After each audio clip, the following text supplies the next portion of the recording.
உடல்நல குறைவால் நீடித்து தியானிக்க முடியவில்லை. பகவத் சந்நிதியில் இருக்குமாறு நேர்ந்த சிறிது காலத்துக்குள்ளேயே தியானத்தில் முன்னேற விரும்புகிறேன். ஆயினும் தேக அசௌரியத்தால் தியானம் தடைபடுகிறது. இந்நிலைமையில் என்ன செய்வது? அதாவது அவர் ரொம்ப தியானம் பண்ணணும்னு நினைக்கிறாரு. தியானம் நிறைய பண்ணணும்னு நினைக்கிறாரு. அவருடைய உடம்புல இருக்கக்கூடிய பிரச்சனையினால தியானத்தை தொடர்ந்து செய்ய முடியல.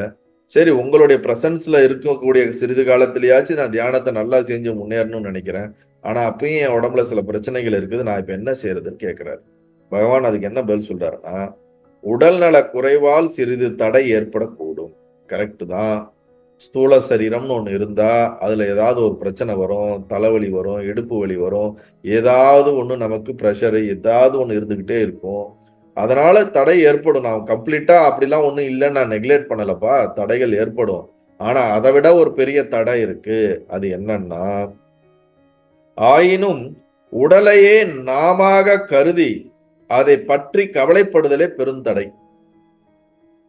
ஏற்கனவே சொன்ன அந்த தேகாத்ம புத்தியை தான் இங்க சொல்றாரு. இந்த உடம்ப நானு நீ நினைச்சுக்கிட்டு அதை பற்றி நீ கவலைப்படுற பத்தியா, அதுதான் பெரிய தடை. உடம்புக்கு பிரச்சனை வரும், அது சரியாகும். இல்ல பிரச்சனை ஆகிறது தான் உடம்பு. அது 6 விதமான மாற்றத்துக்கு உட்பட்டது. ஜாயதே அஸ்தி வர்த்ததே விபரிமனதே. தோன்றுகிறது, பிறக்கிறது, இறக்கிறது, வளர்கிறது, பரிணாமம் அடைகிறது, தேய்கிறது, அழிகிறது. இந்த மாதிரி மாற்றத்துக்கு உட்பட்டது தான் என்னது? இந்த ஸ்தூல சரீரம், இந்த பூத உடல். பூத உடல்னா சில பிரச்சனைகள் இருக்கத்தான் செய்யும். ஆனா நம்ம என்ன பண்றோம், இந்த உடம்பையே ரொம்ப அப்படியே ஃபோக்கஸ் பண்ணி ரொம்ப கவலைக்குள்ள நம்மளை போட்டுக்கிறோம்.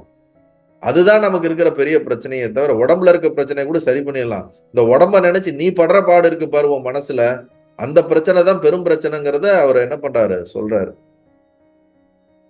சோ நமது யதார்த்த சொரூபம் ஒரே அமைதிமயம். நம்மளுடைய நேச்சுரல் ஸ்டேட் ஒரு அமைதிமயம். அமைதியை கெடுப்பது தேகாத்ம புத்தியே. இந்த உடம்பு நீ நினைச்சிட்டு இருக்கிறது தான் உன்னுடைய அமைதியை டிஸ்டர்ப் பண்ணுது. இதை நீ விட்டேன்னா போதும், நீ அமைதியா இருப்ப. துன்ப நினைப்புகள் யாவும் மூலம் அதுவே. உனக்கு வர எல்லா துக்கத்துக்கும் காரணம் உன்னை நீ பாடி பேஸ்டா உன்னை ரெகனைஸ் பண்றதுதான். அதை நீ விட்டா போதும். உன்னோட துன்பத்துக்கெல்லாம் ரூட் காஸ் அதுதான். ஆகவே நினைப்பின் வழியே சென்று துன்பப்படாது. அதனால உனக்கு வர எண்ணங்கள் பின்னாடியே போய் போய் போய் சிம்பிளாங்க, நான் நிறைய நம்ம கவுன்சிலிங் பண்றோம், நமக்குள்ளேயே நம்ம பார்த்துருக்குறோம். இந்த எண்ணங்கள் வரும்பொழுது இந்த எண்ணத்திலேயே ரொம்ப நம்ம அதுலயே டைம் ஸ்பெண்ட் பண்ணுவோம்.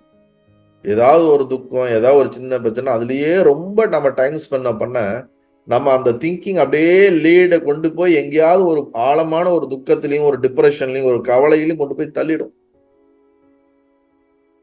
ஏன்னா அவர் எப்படி அப்படி சொல்லலாம், இவங்க ஏன் இப்படி செய்யலாம், இது ஏன் இப்படி நடந்தது, இது இப்படி நடந்திருக்க கூடாது, இது எனக்கு பிடிக்கலையே, இது இப்படி இதையாவது ஒண்ணு நம்ம மைண்டு போட்டு போட்டு போட்டு உளப்படி அடிச்சுக்கிட்டே இருக்குல்ல, எண்ணங்கள் பின்னாடியே போய் போய் கஷ்டப்படுது.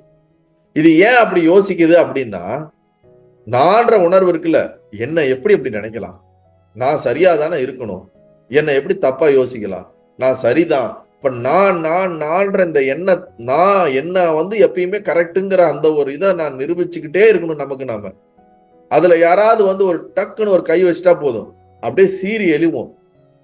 ஈகோ என்ன பண்ணும், என்ன எப்படி இப்படி சொல்லலாம், அப்படி சொல்லலாம், யார் தெரியுமா, நீ யார் தெரியுமா, ஆச்சு பூச்சு பூச்சுன்னு வரும். எதிர்த்தால இருக்கவங்க கண்டுக்கவே இல்லைன்னு வச்சுங்க, நம்ம மனசுக்குள்ள சண்டை போட ஆரம்பிச்சிருவோம். என்னை கண்டுக்கவே இல்லை, என்னை விட்டுட்டாங்க, உதட்டாங்க, என்ன இப்படி சொல்லிட்டாங்க, அப்படி சொல்லிட்டாங்க, நான் என்ன பண்ணியிருக்கேன் தெரியுமா, அதை பண்ணியிருக்கேன், இதை பண்ணியிருக்கேன், இப்படி பண்ணிட்டாங்களே. நமக்குள்ள ஓடிக்கிட்டே இருப்போம். சினிமா ஓட்டுற மாதிரி மனசு ஓடி ஓடி ஓடி வெதும்பி அது துக்கத்துக்கு போயிடும். அப்ப இதுக்கெல்லாம் மூலம் எதுன்னா அந்த நான் அப்படிங்கிற எண்ணம். அதை விட்டுட்டேன்னு வச்சுக்கோ, திட்டுறியா திட்டிக்கோ, அதனால எனக்கு என்ன லாபம், நீ எதை திட்டினாலும் இந்த உடம்புக்கு தான் திட்டுற, நான் என்னைக்கும் துக்கப்படாதவன், நான் என்னைக்கும் அழிவில்லாதவன். இதெல்லாம் ஆத்மான்றத அந்த ஞானம் ஏற்பட்டுச்சுன்னா நமக்கு ஒரு ஆழமான துக்கம்னு ஒண்ணு வரவே வராது. அததான் இங்க பகவான் இங்க எக்ஸ்பிளைன் பண்றாரு. நினைப்பின் வழியே சென்று துன்பப்படாது, தாட்டுக்கு பின்னாடியே போய் துக்கப்படாம, எதனாலும் பாதிக்கப்படாத, எந்த சூழ்நிலையிலையும் பாதிக்கப்படாத மாதிரி ஆத்ம சாந்தியை ஆழ்ந்து உணர்ந்து உன்னோட இன்னர் பீஸ், ஆத்ம சாந்தியை நீ உணர்ந்து மேலும் நினைப்புகளால் நிலை தவறாது இருக்க வேண்டும். நீ உன்னுடைய இன்னர் பீஸை நீ ரியலைஸ் பண்ணி அதுலயே இருந்து தாட்ஸோட போய் உன்னுடைய பீஸை நீயே கெடுத்துக்காத. தாட்டுக்கு பின்னாடியே ரொம்ப போய் உன்னோட நிம்மதியை நீயே கெடுத்துக்கொள்ளாதே அப்படிங்கிறது அவருடைய இது. அதனால அப்ப உடம்பு கொஞ்சம் பிரச்சனை இருந்தா தியானத்துல கொஞ்சம் பிரச்சனை இருக்கும். அதையே உன் மனசு பெரிய பிரச்சனையா ஆக்கி அதுல கஷ்டப்படாதுங்கிறது தான் இதோட சிம்பிள் மீனிங்கா நம்ம புரிஞ்சுக்கணும். உடனே அந்த நபர் சொல்றார், பகவான் கூறுவது மறுக்க முடியாத உண்மையே ஆயினும் அந்நிலை எங்களுக்கு எளிதில் எட்ட முடியாதது. அந்நிலையை அனுபவத்தில் நன்கு உணர்ந்து அம்மயமாய் நிற்க பகவானே அருள வேண்டும். அதற்கு வேண்டி பரிபூர்ண ஆத்ம சமர்ப்பணத்தையும் பகவானே அருள வேண்டும். திருப்பி அவர்கிட்ட சரணாகதி பண்ணிடுறாங்க. நீங்க சொல்றதெல்லாம் கரெக்டு தான், நீங்க சொல்றபடிதான் உங்க கரெக்டு தான். ஆனா அந்த அளவுக்கு எங்களுக்கு புத்தியோ சக்தியோ இல்லையே. அதனால நீங்களே எங்களுக்கு புத்தியும் கொடுங்க, சக்தியும் கொடுங்க.